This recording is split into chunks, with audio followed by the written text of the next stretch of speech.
You save a small portion of what you earn. In another advanced economy, households earning comparable incomes consistently save several times more. Same modern world, same financial tools available. Yet the outcomes diverge so widely that the difference cannot be explained by income alone. It begins, instead, with structure. Consider a woman named Yuki. She is a municipal clerk in a mid-sized city, earning a modest salary, raising 2 children, and managing a household on a budget that leaves very little room for error. She does not use a budgeting app. She does not automate transfers into a savings account. Every evening, after the children have gone to bed, she opens a small notebook and writes down what she spent that day. Every yen, every purchase, by hand. To an outside observer, this might look like an outdated habit, a relic from a time before spreadsheets. But Yuki has maintained this practice for over a decade, and in that time, her household savings rate has remained remarkably stable, even as her expenses have grown alongside her family. She is not exceptional. She is, in many ways, ordinary. And that is precisely what makes her story worth examining. The surface narrative about personal savings in many developed nations is familiar. Savings rates remain historically low. A large share of income flows back into consumption almost as quickly as it arrives. Financial planning tools exist in abundance. Tracking apps, automated transfers, digital dashboards. Yet intended savings frequently fail to materialize. The tools record what happens. They rarely change what happens. The issue, behavioral research suggests, is not awareness. Most households already know they should save more. The issue is sequence. The default order in many economies is implicit but powerful. Earn, spend, then attempt to save whatever remains. Residual saving, as researchers describe it, rarely survives the friction of daily life. There is always another expense. There is always a reason. Some cultures, however, institutionalized the opposite order generations ago. Earn, allocate savings immediately, then live on what remains. The distinction appears small. Over time, it compounds into entirely different financial realities. If this kind of slow, evidence-based financial analysis resonates with you, subscribing ensures you can return to these explorations as they develop over time. Understanding why that sequence matters requires stepping briefly outside economics and into something closer to cultural infrastructure. In Japanese thought, there is a concept called Mottainai, a term expressing discomfort toward waste. Rooted historically in Buddhist philosophy, it frames objects not simply as possessions, but as outcomes of effort, time, and finite resources. Applied to money, the concept does not prohibit spending. It encourages a moment of awareness before spending occurs. That distinction matters more than it first appears. Modern financial technology is excellent at recording behavior after decisions are made. It categorizes transactions, visualizes patterns, summarizes outcomes. But recording behavior and influencing behavior are not the same process. Behavior changes when friction appears before the decision, not after. A second principle deepens this. Hara Hachi, commonly translated as stopping consumption before reaching fullness, originated as a dietary guideline associated with longevity in Okinawa. Its financial parallel is straightforward. Define limits in advance rather than relying on restraint in the moment. When savings leave an account immediately after income arrives, lifestyles adapt around what remains.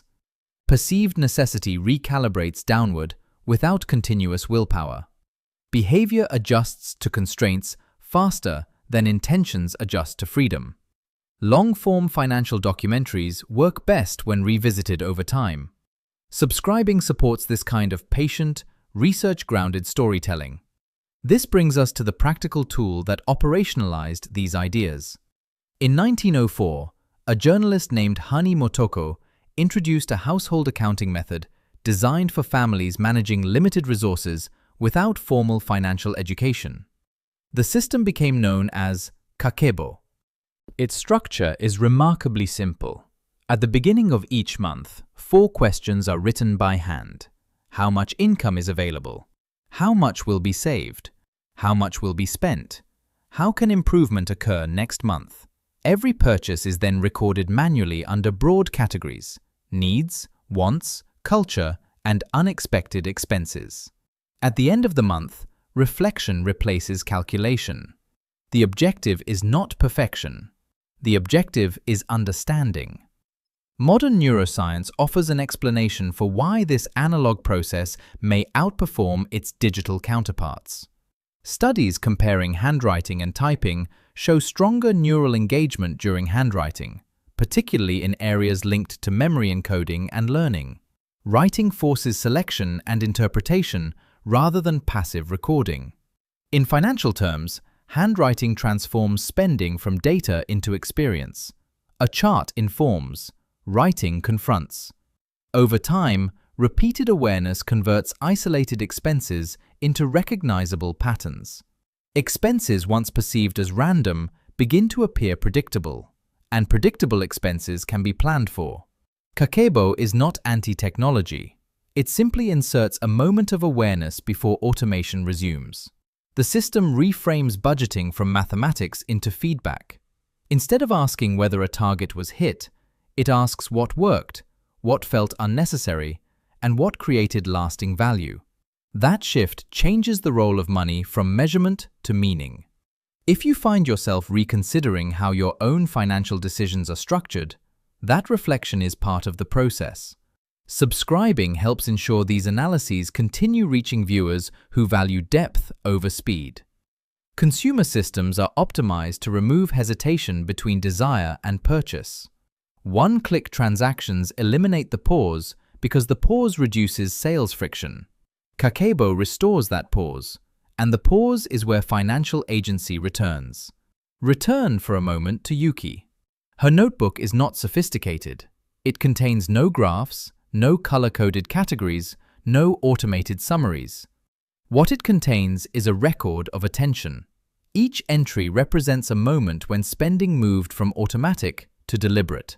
Over a decade, those moments accumulated into something more powerful than any single financial decision. A habit of awareness that operates independently of willpower. She does not deprive herself. She spends on things that matter to her family. But she spends after reflection, not before.